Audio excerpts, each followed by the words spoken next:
안녕하세요. 오늘 여러분에게 들려드릴 이야기는 단순한 데이트, 폭력을 넘어 한 사람의 삶을 송두리째 집어삼키려 했던 끔찍한 집착에 관한 것입니다.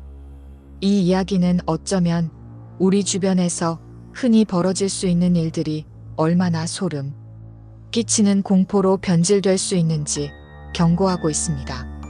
평범했던 연애가 어떻게 한 여성을 극한의 공포로 몰아넣었는지 지금부터 그 섬뜩한 전말을 파헤쳐 보겠습니다. 이 이야기는 당신의 잠 못 이루게 할지도 모릅니다. 서서히 어둠이 깔리는 저녁, 모든 것이 시작되었습니다. 수진 씨는 평범한 직장인이었습니다. 그리고 민준 씨는 그녀의 남자친구였죠.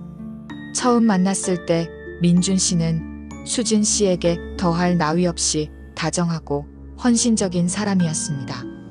작은 선물과 달콤한 말들은 수진 씨의 마음을 단숨에 사로잡았고 그녀는 마치 꿈 같은 연애를 시작했다고 생각했습니다. 하지만 그 달콤함은 그리 오래가지 않았습니다. 어느 날부터인가 민준 씨의 눈빛이 달라지기 시작했습니다. 다정했던 그의 시선은 점차 끈적한 집착으로 변해갔고 수진 씨의 일상은 조금씩 옥죄어 오기 시작했습니다. 처음에는 그저 사소한 관심이라고 생각했습니다. 수진 씨가 누구와 어디에 있는지 늘 궁금해했고 조금만 연락이 늦어져도 불안해했습니다. 너 오늘 회사 끝나고 바로 집에 가는 거 맞아? 혹시 다른 사람 만나는 건 아니지? 이런 질문들은 점차 심해져서 수진 씨의 회사 동료들과 친구들의 SNS까지 뒤지기 시작했습니다. 그녀의 일거수일투족을 감시하는 듯한 그의 행동은 수진 씨에게 알 수 없는 불안감을 안겨주었습니다. 하지만 수진 씨는 애써 그의 행동을 사랑이라는 이름으로 포장하려 했습니다. 그는 늘 널 너무 사랑해서 그래. 내가 없으면 안 될 것 같아라고 말했고 그 말이 진심이라고 믿고 싶었습니다. 그러던 어느 날 수진 씨는 충격적인 사실을 알게 됩니다. 민준 씨가 자신의 휴대전화에 몰래 위치 추적 앱을 설치해 두었다는 것이었습니다. 그녀는 소름이 끼쳤습니다. 자신의 모든 동선이 그에게 실시간으로 공유되고 있었다는 사실에 몸이 떨렸습니다. 그제야 수진 씨는 자신이 엄청난 착각 속에 살고 있었음을 깨달았습니다. 민준 씨의 사랑은 더 이상 따뜻한 것이 아니라 그녀의 모든 것을 통제하려는 끔찍한 집착이라는 것을요. 수진 씨는 이 관계를 끝내야겠다고 결심했습니다. 하지만 이미 너무 늦은 뒤였습니다. 이별을 통보한 날 민준 씨는 돌변했습니다. 그의 얼굴에는 더 이상 다정한 미소는 없었고 그 대신 차가운 분노와 광기만이 가득했습니다. 그는 수진 씨의 팔을 거세게 붙잡고 놓아주지 않았습니다. 내가 날 떠나? 절대 그럴 수 없어. 넌 내 거야. 그의 목소리는 섬뜩할 정도로 낮고 위협적이었습니다. 수진 씨는 공포에 질려 떨었지만 그의 소나귀에서 벗어날 수 없었습니다. 그날 이후 민준 씨의 집착은 한층 더 잔혹해졌습니다. 단순한 감시를 넘어선 스토킹이 시작된 것입니다. 민준 씨는 매일같이 수진 씨의 집 앞으로 찾아왔습니다. 그녀가 출근하고 퇴근하는 모든 순간을 지켜봤고 밤늦게까지 그녀의 집 앞에서 서성였습니다. 때로는 창문을 두드리거나 현관문을 열려고 시도하기도 했습니다. 수진 씨는 공포에 질려 커튼을 굳게 닫고 불을 끈 채 숨죽여 지냈습니다. 잠이 들어도 악몽에 시달렸고 잠에서 깨어나면 창문 밖을 확인하는 것이 습관이 되어버렸습니다. 그의 그림자는 그녀의 모든 생활을 잠식해 들어갔습니다. 그의 스토킹은 단순히 물리적인 접근에 그치지 않았습니다. 수진 씨의 휴대폰은 하루 종일 민준 씨의 전화와 문자 메시지로 시달렸습니다. 지금 당장 나와. 내가 보고 싶어 미치겠어. 내가 날 버린 대가를 치르게 될 거야. 너의 모든 것을 알고 있어와 같은 섬뜩한 내용의 메시지들은 수진 씨의 정신을 갉아먹었습니다. 그는 수진 씨의 직장으로 전화를 걸어 업무를 방해했고 그녀의 친구들에게도 연락해 수진 씨의 근황을 캐물었습니다. 수진 씨의 사회생활은 물론 인간관계까지 파괴하려 드는 그의 집착은 상상을 초월했습니다. 수진 씨는 결국 경찰에 신고했습니다. 하지만 처음에는 상황의 심각성을 제대로 인지하지 못하는 듯 했습니다. 연인 간의 다툼 아니냐, 접근 금지 명령을 내려도 일시적일 뿐이라는 반응에 수진 씨는 절망했습니다. 스토킹 처벌법이 시행되었음에도 불구하고 아직까지 많은 사람들이 스토킹의 심각성을 간과하고 있다는 사실에 그녀는 좌절감을 느꼈습니다. 하지만 수진 씨는 포기하지 않았습니다. 그녀는 민준 씨의 모든 스토킹 행위를 기록하기 시작했습니다. 그가 보낸 메시지를 캡처하고 전화를 녹음했으며 그가 자신의 집 앞에 나타났을 때는 몰래 동영상을 촬영했습니다. 주변 CCTV 영상도 확보하기 위해 노력했습니다. 이 모든 것들이 그녀를 지켜줄 유일한 증거가 될 것이라고 생각했기 때문입니다. 2025년 기준 스토킹 처벌법은 더욱 강화되었습니다.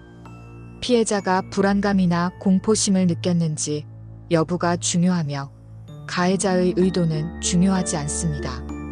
또한 디지털 접촉이나 간접 행위, 심지어는 일상적 표현까지도 처벌 범위에 포함됩니다. 특히 피해자가 명확히 거부 의사를 밝혔음에도 스토킹 행위가 6개월 내에 반복될 경우 지속성이나 횟수에 관계없이 스토킹으로 인정되는 방향으로 법이 개정되었습니다. 그리고 스토킹 신고 후에도 스토킹이 반복될 경우 보복 스토킹으로 간주하여 1년 이상의 징역에 처할 수 있도록 법 개정이 추진 중입니다. 수진 씨는 이러한 법적 절차를 통해 민준 씨에게 접근 금지 명령을 받아냈습니다.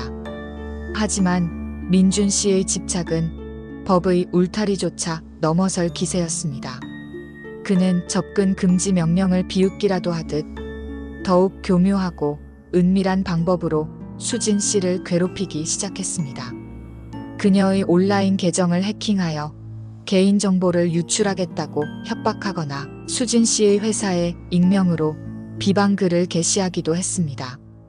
그의 행동은 마치 수진 씨의 모든 삶을 파괴하려는 듯 보였습니다.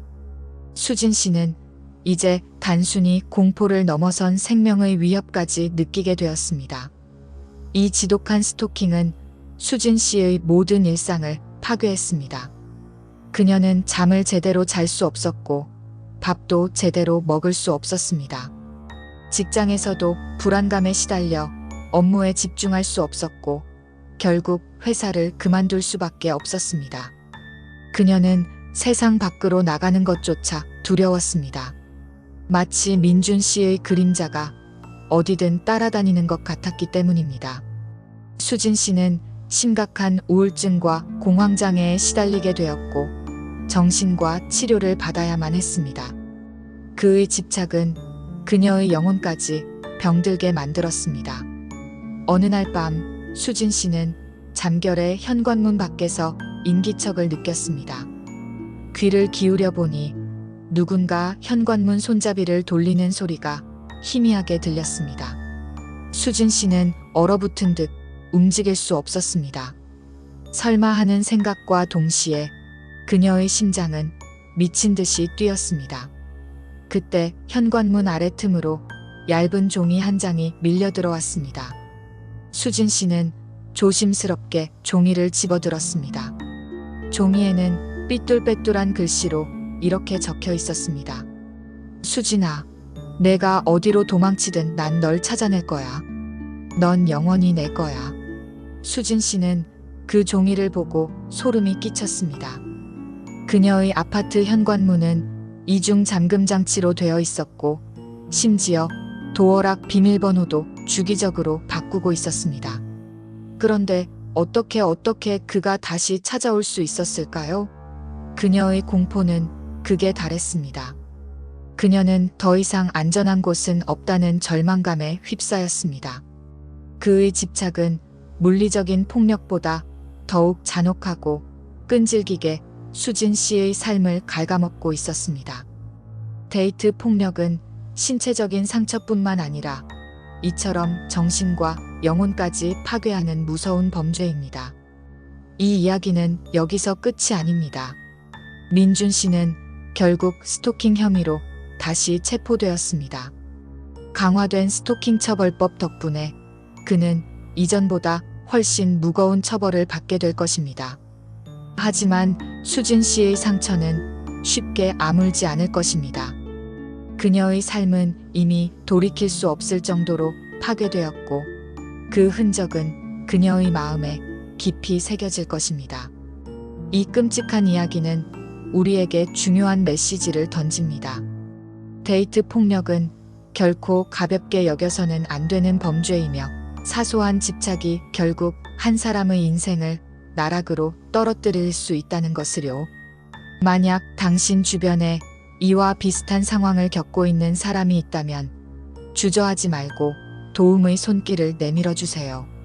그리고 스스로 피해를 겪고 있다면 반드시 주변에 알리고 전문가의 도움을 받으세요. 당신은 혼자가 아닙니다. 이 어두운 이야기가 다시는 반복되지 않기를 바라며 오늘의 이야기를 마칩니다.